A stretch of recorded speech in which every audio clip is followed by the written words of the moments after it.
Salut tout le monde et bienvenue parmi les Big Matchers. Je suis Malik, votre hôte, et avec toute l'équipe, nous débattons sur ce qui se passe dans le monde de la NBA. Résultats, transferts, rumeurs, coups de cœur du moment, et j'en passe.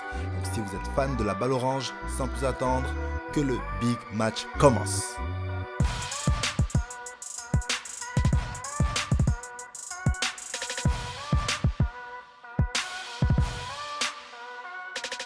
On va parler arbitrage NBA. Certains le trouvent trop soft, d'autres trop sévère, et il y en a même qui trouvent que les arbitres avantagent un peu trop les Los Angeles Lakers. Ensuite, on va donner nos favoris pour la seconde partie de la saison et pourquoi. Comme troisième sujet, on parlera play-in. Quelles sont les équipes que l'on voit en play-in et lesquelles ont des chances de s'en sortir et donc de voir les playoffs. Et bien sûr, on parlera de Stephen Curry. Est-ce qu'il mérite d'être dans la conversation du GOAT? On va commencer tout de suite alors, messieurs. L'arbitrage NBA fait beaucoup parler de lui en ce moment. Est-ce qu'il est trop soft ou est-ce qu'il est sévère ou les deux? Nimrod, je te laisse commencer. De mon point de vue, il réunit tout ce que tu as dit, tout ce que tu as cité.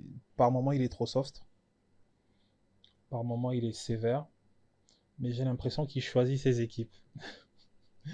Parce que je sais pas, on va prendre l'exemple des Lakers.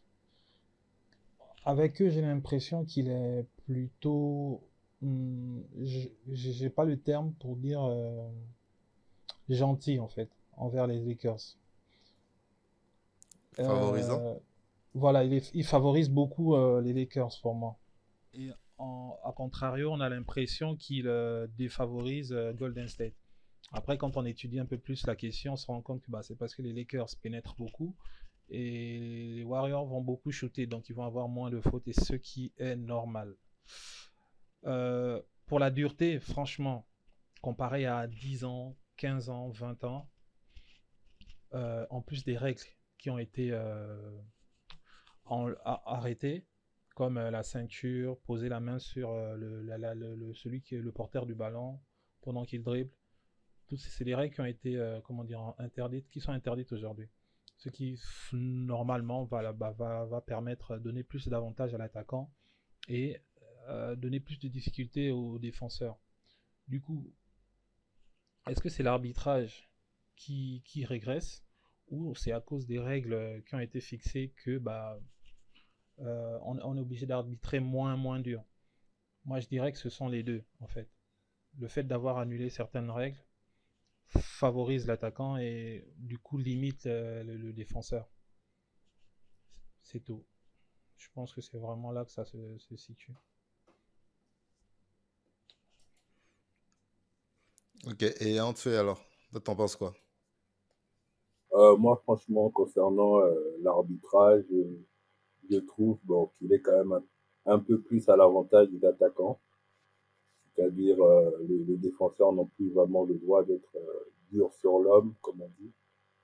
Et ça reste quand même une variable d'ajustement, quoi. Comme il a pu en parler, Nimrod, on voit certaines équipes comme les Lakers, lorsqu'elles ont 10-15 lancers francs de plus que leur adversaire, elles gagnent des matchs. Et lorsqu'on est à 5-6 lancers francs, c'est des défaites, quoi. Donc, j'ai du mal à me dire que l'arbitrage est involontaire, c'est-à-dire qu'ils ne se rendent pas compte qu'ils avantagent plus certaines équipes et pas d'autres. Mais après, quand tu regardes on va dire le total des lancers francs tentés, si tu regardes le top 10, bon, il n'y a pas réellement les Lakers en dehors d'Anthony Davis. On a Giannis, Shai, Luka, Bonchero, Embiid, Trae Young, Lillard, DeRozan et Davis. Donc, et la marge entre le premier et le dixième, elle est énorme, quoi. Le premier, il a 600 lancers francs, c'est Giannis, ce qui peut se Hmm. comprendre avec son style de jeu. Et le dixième, c'est Tatum qui a 362, quoi. Donc, ça peut se comprendre, mais bon, je pense que la NBA devrait quand même sévir et rendre la saison régulière plus intéressante en permettant aux défenseurs de réellement défendre, surtout sur des gros matchs, tu vois. Quand tu vois un Phoenix contre les Lakers, l'arbitrage, frère, laissez les gens défendre, c'est des grosses équipes, c'est des superstars. s'il n'y a pas de difficulté pour elle, on passe à côté d'un vrai spectacle, quoi. Donc, je pense que il faut revoir un peu l'arbitrage. Ça commence à être trop laxiste. On commence à avoir des Doncic qui mettent des 60 points en une mi-temps. Il a beau être un bon attaquant, c'est que la défense, ils ont peur d'être fallout, quoi. Si au bout des deux cartons, tu as déjà 4 fautes, ton match est foutu, tu vois. Donc, il faut qu'ils revoient un peu ça et qu'ils nous donnent une NBA plus intéressante. On ne peut pas juste attendre les playoffs pour revoir des vraies Ouais, défenses. non, c'est Ça n'a clair. pas de sens pour moi. C'est pas tout le monde qui va C'est en clair, c'est playoff. clair. C'est un peu ça. Si je peux clôturer là-dessus, c'est que moi, je pense qu'en fait, l'arbitrage est devenu. Enfin, je trouve qu'ils ont le sifflet facile, pas seulement envers les stars, mais même envers les joueurs en termes de réaction, tu vois. J'ai l'impression qu'en fait, la NBA est en train d'essayer de nous vendre une NBA où tu peux plus exprimer ta colère, ta rage, ton envie. Des fois, je vois des joueurs se prendre des techniques juste parce qu'ils sont trop contents, en fait. Tu vois ce que je veux dire? En fait, il faut réprimer C'est les là où moi, je émotions, trouve que quoi. c'est soft. Voilà. C'est-à-dire qu'en fait, on a l'impression de jouer, on doit avoir des joueurs qui sont aseptisés. Et c'est pas ce qu'on veut. Et d'un autre côté, c'est vrai que il y a toujours eu ce truc du syndrome de la star, en fait, qui en fait, va avoir tous les coups de sifflet. Parce que c'est la star, pire encore quand elle joue à domicile. Et ça, c'est pas nouveau. Ouais, mais je suis d'accord avec toi, mais les Lakers abusent, frère. Il y a une stat qui est sortie que sur les 2 dernières années, entre le premier, qui est les Lakers, et le deuxième, il y a genre 200 lancers Non, mais francs de différence. C'est incroyable. Tu ne vas pas me dire que le jeu des Lakers est tellement dans la raquette non, non, qui réussissent à avoir toutes les fautes. C'est abusé. On essaye de pousser les... je suis d'accord avec vous, mais c'est vrai qu'en fait, avant d'arriver au constat de la disparité entre les fautes pour telle équipe et les autres, et les fautes pour telle équipe, je voulais dire déjà qu'en fait, déjà de base, je trouve que l'arbitrage en lui-même, les gars ont le sifflet un peu trop facile envers surtout les joueurs lambda. Tu vois ce que je veux dire? C'est-à-dire- Après, Oui, mais attends, laisse-moi regarde juste sur finir. Après, quand tu as une équipe qui a plus de 23 lancers francs, plus de 23 lancers francs comparé à l'autre qui en a peut-être genre que 12 sur un match de 48 minutes, il y a un problème. Il y a un problème. Et là où c'est dommage, c'est qu'en fait, la NBA ne sanctionne pas les arbitres. Et même si tu sanctionnais les arbitres, quelles sanctions tu leur donnerais en fait? On a beau discuter, mais les coachs commencent à s'en rendre compte. L'année dernière, c'était le compte de Phoenix. Cette année, c'est le compte de Toronto. Et ainsi de suite, quoi. Chaque fois, le coach, ils sont obligés de monter au créneau pour dire que c'est incroyable, on a vu ça nulle part. Tu ne peux pas me dire que moi, mes joueurs pénètrent, ils n'ont pas de lancer, ils n'ont rien. Et les Lakers, chaque pénétration, c'est panier, plus lancer, etc., etc. Donc là, non, mais il y a un truc très important quand tu regardes le nombre de lancers francs tentés. Les Lakers sont dans le top 6. Top 6, le premier, c'est Philadelphie. Bon, on va parler de Embiid et sa manière de marquer les points. Le deuxième, c'est Milwaukee. On peut parler de Giannis. Mais ensuite, tout le reste, enfin, tout retombe sur les Lakers qui sont peut-être, je sais pas, 10e à l'ouest. Mais ils sont Oui, mais 6e en plus là de encore une lancer fois, pendant toute la NBA, quoi. Ils mettent 77% de...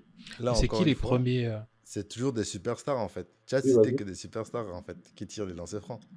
Oui, non, mais parce que, par exemple, sur Embiid, on sait qu'allez, sur les 40 points qu'il va mettre, il y aura 18 lancers francs. Ça, on en parle tout le temps, ok, les meilleurs marqueurs, mais il va beaucoup sur la ligne.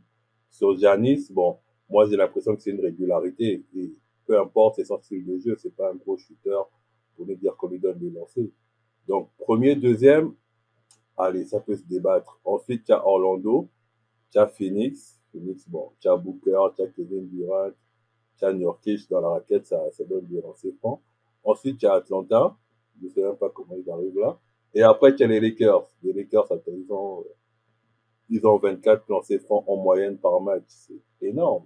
24 lancers francs, ça te Ouais, fait c'est un facile quart des points 24 en fait. points, quoi. Et là, on est sur la moyenne.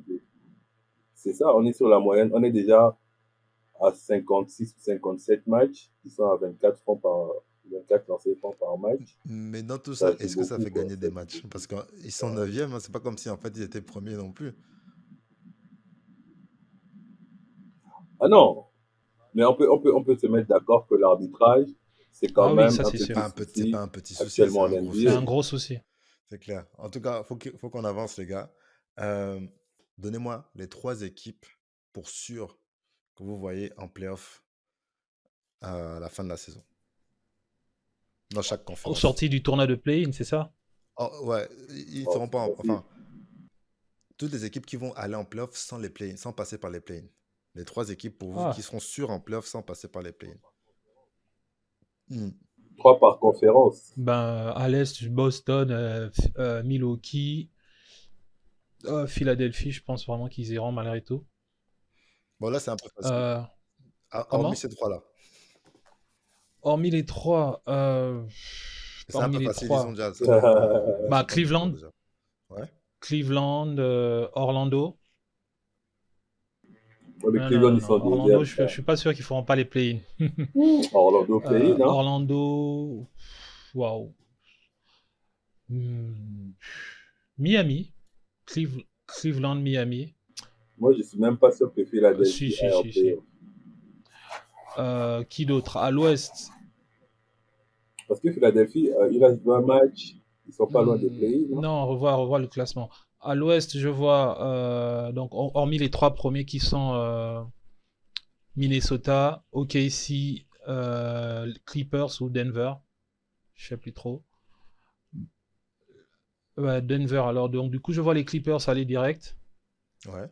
Euh, je vois qui d'autre. Bon, waouh, j'ai un trou de mémoire là. T'as les Kings, les Clippers, les Suns, les Pelicans, Voilà, les donc Jazz. c'est exactement donc Clippers, Kings, Dallas. Ok. Ouais, Donc tu envoies les Lakers en play-in pour sûr. c'est pas moi, hein, c'est eux-mêmes. Et toi, en dessous, toi, tu vois qui, toi, à l'Est? À l'Est, franchement, il n'y a pas de surprise, hein. On va dire Boston, Non, ça, c'est Milwaukee, le top 3, on connaît avec déjà. peut-être New York pour la petite On veut, nouveauté. on veut pas dans le Mais il top y a 3. aussi...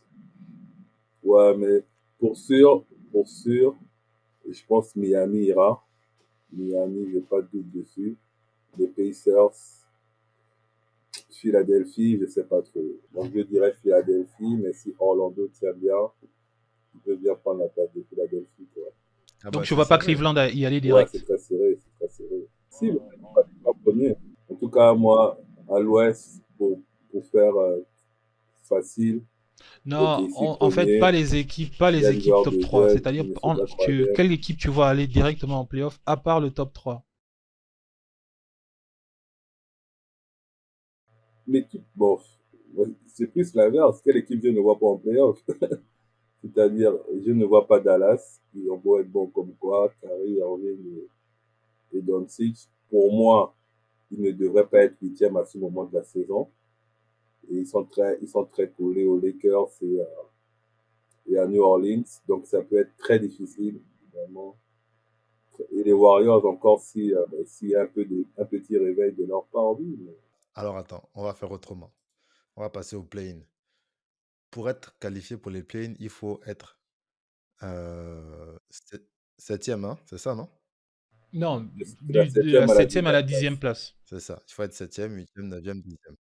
Ok, d'accord. Ouais. Bon, à l'ouest, entre les Pelicans, les Mavericks, les Lakers et les Warriors, qui se qualifient pour les playoffs? Waouh. Parce que c'est vrai que la configuration, c'est qu'elles vont s'affronter en fait. Ça Ces dépend du équipes sont match-up. susceptibles. Waouh. Non, mais Non, moi on je Ouais, pense que c'est les ça Warriors dépend vont du tout match-up. faire. Attendez. On arrête la saison aujourd'hui. Le classement, c'est Pelicans 7e, Mavericks 8e, Lakers 9e, Warriors 10e. On arrête aujourd'hui. Selon vous, qui passe?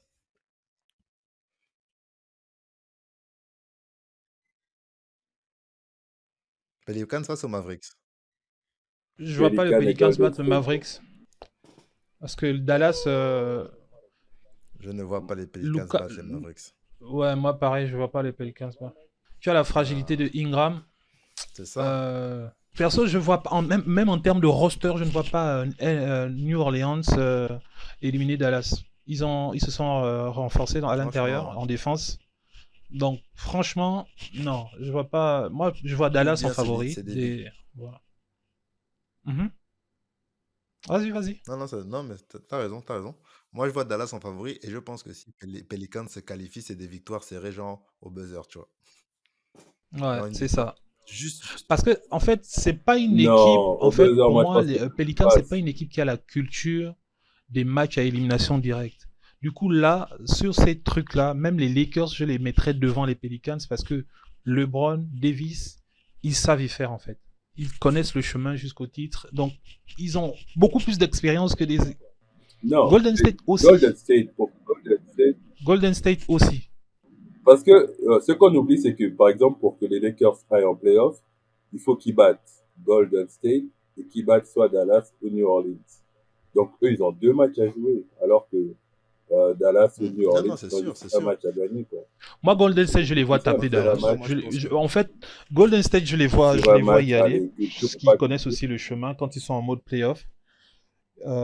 Mais ça va être très serré. Franchement, j'ai hâte d'arriver au play-in parce que je m'étais pas rendu compte que cette année, bah, ce sont ces quatre-là qui sont concurrents directs parce que je vois pas Utah revenir sur Golden State. Donc moi, pour moi, à l'Ouest, c'est Non, fait, c'est joué.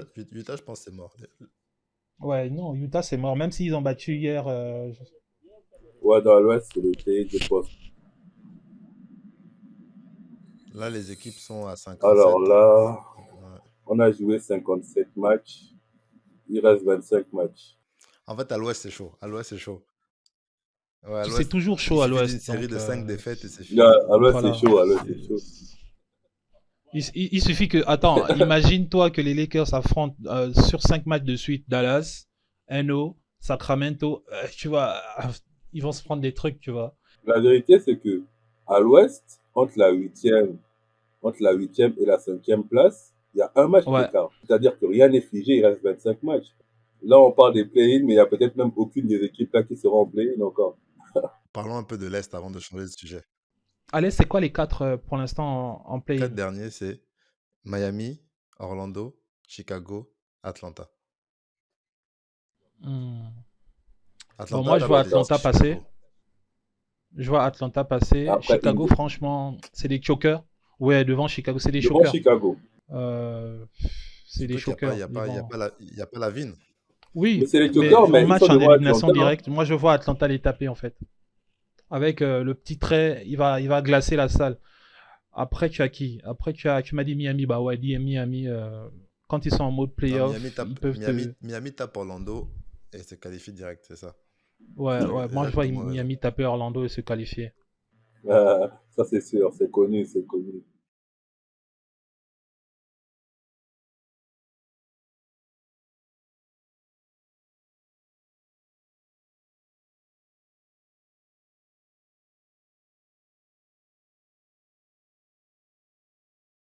Nimrod nous fait le bruit depuis quelques jours là avec une question là. Est-ce que Curry doit être dans la discussion du GOAT? Le GOAT, c'est MJ, c'est Michael Jordan. Il n'y a pas à débattre. On ne débat même plus. En fait, lui, il est hors compétition. Il n'est même pas dans le débat. C'est les autres, en fait. C'est tous ceux qui vont être deuxième, troisième, quatrième.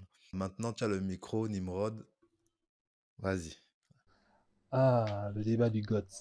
Bon, on débat pas sur le GOAT. Donc, je vais restituer le débat pour ne pas qu'on sorte du contexte. Pour que certaines viennent en faire des prétextes en disant, ouais, il a dit non, non.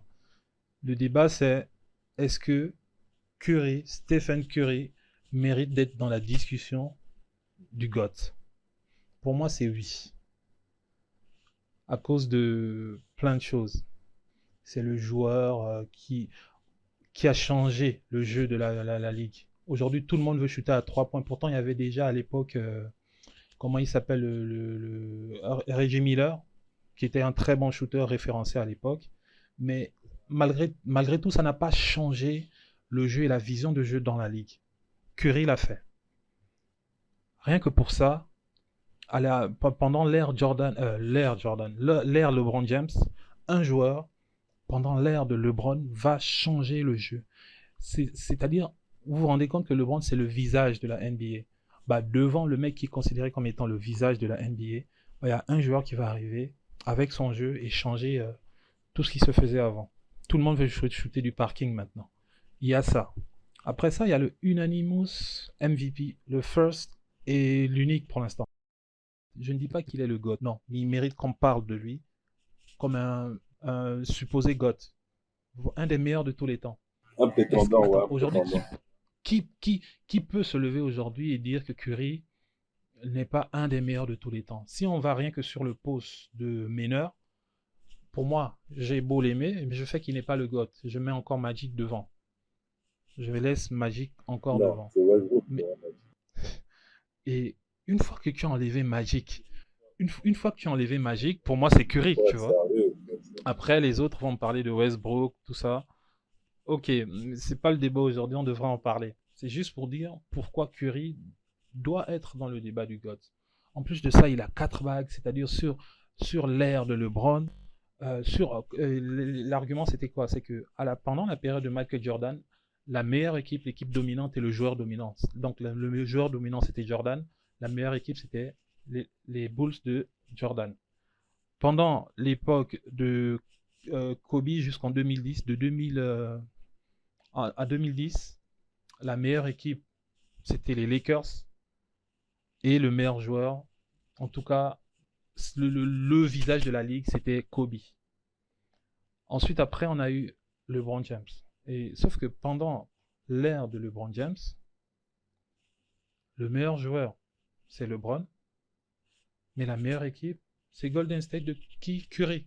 Quelles sont les équipes qui ont pris le plus de titres sur la période dominante de LeBron James? Ils ont pris c'est les Golden State. Les équipes les plus titrées, c'est-à-dire Golden State a 4 titres. De 2015 à 2022, l'équipe Golden State a pris 4 titres. 4 bagues. Les stats sont là pour eux. C'est ça mon problème avec le débat du GOAT. C'est qu'à un moment donné, on vient mettre les titres collectifs dans le débat en fait. Enlève les bagues. Faut enlever les bagues en fait. J'enlève la bague, mais ça j'en ai parlé dès le départ. J'ai dit l'argument qu'on utilisait pour descendre, l'argument qu'on utilisait pour descendre Curry, c'était le MVP des finales. Oui, il l'a eu en fait. À partir de là, il n'y a plus de débat. Bien sûr qu'il rentre dans le débat du GOAT. Je ne dis pas qu'il est le GOAT, mais il mérite de rentrer dans le débat. Après, je vais vous écouter. Tu as raison. Curry mérite qu'on parle de lui en tant que GOAT parce que il a changé le jeu. Il a changé le jeu de la NBA en fait. Il a redonné vie aux 3 points. Il a amené une autre dimension au tir à 3 points. Et ça, c'est indéniable. Tu ne peux pas retirer ça à Curry. C'est clair. Maintenant, si on parle d'un point de vue individuel purement, on enlève le fait que... Enfin, on garde le fait qu'il a impacté la ligue. En fait, pour moi, il y a plein d'autres joueurs aussi qui ont impacté la ligue à leur niveau. Même s'ils n'ont pas permis aux gens d'imiter leur jeu. Pour moi, tu vois, Vince Carter, si tu me parles d'impact, Vince Carter a eu un impact sur la NBA terrible. Allen Iverson a eu un impact sur la NBA terrible. LeBron aussi, c'est juste que ils n'ont peut-être pas changé. Bien sûr, je me rappelle à l'époque d'Iverson.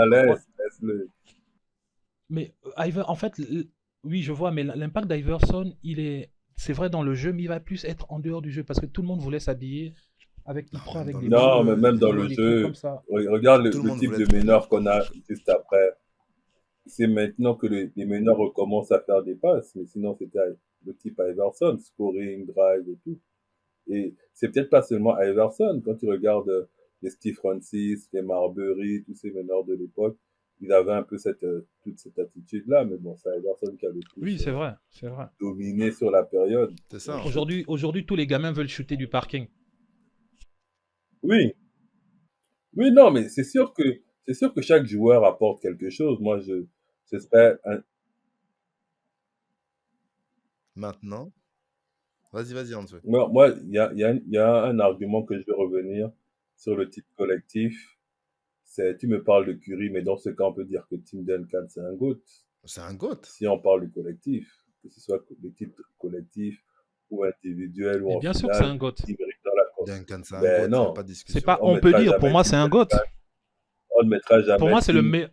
Pour moi, Duncan, c'est le meilleur intérieur all-time. Bon, non, il y a Olajuwon. Il y a Hakim. Il peut être GOAT, mais on ne dira jamais Duncan en premier, Jordan deuxième. Ça n'existe pas dans la tête de quelqu'un, ça, tu vois. Et Non. pourtant, au niveau impact, au niveau collectif, au niveau distinction, il est là. Il est là, il est présent dans la conversation. En tout cas, Nimrod a raison. Non, non, Curry, il a des arguments. Franchement, Curry, il va rentrer C'est dans sûr, c'est le sûr, top c'est 5 sûr. all-time. Moi, je suis sûr qu'il y aura un Curry dedans. Et je pense qu'il a sa place. Et je pense qu'il a réellement sa place. Je suis pas son plus gros fan. Mais quand tu regardes l'impact, le run, l'image, la loyauté à sa franchise, ce genre de trucs, il mérite d'être top 5 all-time. Pour moi, en tout cas. Pour moi, il mérite Merci. largement. Merci. Il Ça, a, mais ça... c'est pas le GOAT. C'est ça. Il est dans le Non, top non, 5 non, bien facile sûr. pour tout ce qu'il représente, tout ce qu'il a apporté, et même pour ça, le jeu qui continue de jouer actuellement, hein, c'est pas donné à tout le Mhm. monde, donc il mérite largement. Mais en termes de distinction, allez, si on parle de ça pour définir le GOAT, je pense pas qu'il faudrait mettre Curry dans la conversation. Mais ça, c'est autre chose. Pour moi, à l'heure actuelle, par exemple, un Giannis, à titre personnel, hein, il a plus fait que Curry en termes d'apport dans son équipe. C'est-à-dire, j'ai encore regardé son documentaire il y a 2 jours. Tu vois tout ce qu'il a représenté pour Milwaukee, toute l'évolution qu'il a eue. Il a rapporté le titre. Il est meilleur défenseur. Il est MVP, MVP des finales. Il est machin. Il représente beaucoup plus pas de valeur, mais en tout cas, beaucoup plus d'intérêt qu'un Curry qui a souvent été très bien accompagné.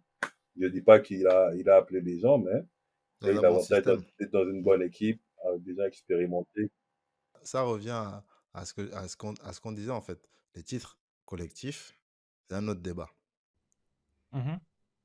C'est un autre débat. C'est trop compliqué parce que Oui, je suis il y a trop d'accord. de, il y a trop de, il y a trop de trucs qui Mais rentrent en jeu après, en fait. Il y a trop voilà. de paramètres à prendre en compte. C'est le général manager, c'est la ville, les finances de l'équipe, c'est les infrastructures, c'est les entraîneurs que vous avez, c'est tout ça en fait qu'il faut prendre en compte pour un titre en fait. La motivation. Donc, La pour moi, on ne doit motivation, pas le prendre le mindset, titre tout ça, ouais, c'est collectif clair. dans la discussion pour te faire rentrer dans le classement des GOAT. Du GOAT. Pour le C'est ça GOAT. pour moi. Mais la preuve, c'est ça qui fait que Michael Jordan, pour moi, est intouchable. Seul, C'est c'est que trop. quand tu regardes tous ces titres de meilleur marqueur, tous ces titres de défenseur de l'année, MVP, le seul qui a refait ça aujourd'hui, c'est Giannis. La même année, il est meilleur défenseur, MVP, et je ne sais pas s'il gagne le titre derrière. Tu vois, Mais c'est ça. tu as ces récompenses individuelles qu'il a Non, mis C'est la pour barre ça. haute, tu vois. les gars, Euh, Petite petite parenthèse, les gars, il parenthèse. faut qu'on mhm. s'arrête. Ça fait 50 minutes, on avait dit 35. Il faut qu'on s'arrête. Ouais, non, Oui, non, c'est vrai. j'ai fini dessus, Mais au moins, on est j'ai tous fini d'accord sur dessus. le fait Il y a le que docu. Curry Bien sûr, rentre dans la bien discussion. On est sûr. d'accord avec ça. Euh, non, pour finir, je vais dire, n'oubliez pas, surtout si vous avez T'inquiète, le temps, il y a le documentaire de je vais Giannis regarder sur ça. Prime. Il est très intéressant. Franchement, allez suivre, hein. Je vais Le regarder, mec, il merci. est J'avais même pas énorme. l'info. Je vais C'est, checker ça et on pourra en parler ici. Hmm, c'est sorti cette semaine-là, t'inquiète, mais franchement, c'est énorme, ça. Moi, je vais je le regarder mets ça devant tout de suite. Curry. D'ailleurs, aujourd'hui, on est en train de critiquer Thanasis, mais Thanasis était bon avant Giannis, hein. Giannis était au banc. Ah là là. Non, la NBA est dure. La retourne, mon ami, la retourne. Juste pour vous dire merci de nous avoir écoutés, merci pour le soutien, merci pour les likes, les commentaires qui nous permettent de nous améliorer. N'hésitez pas à envoyer vos questions et idées de sujets, nous sommes preneurs. D'ici là, portez-vous bien, big match est bien, mais tranquillement tranquille. Hein. Allez, ciao ciao.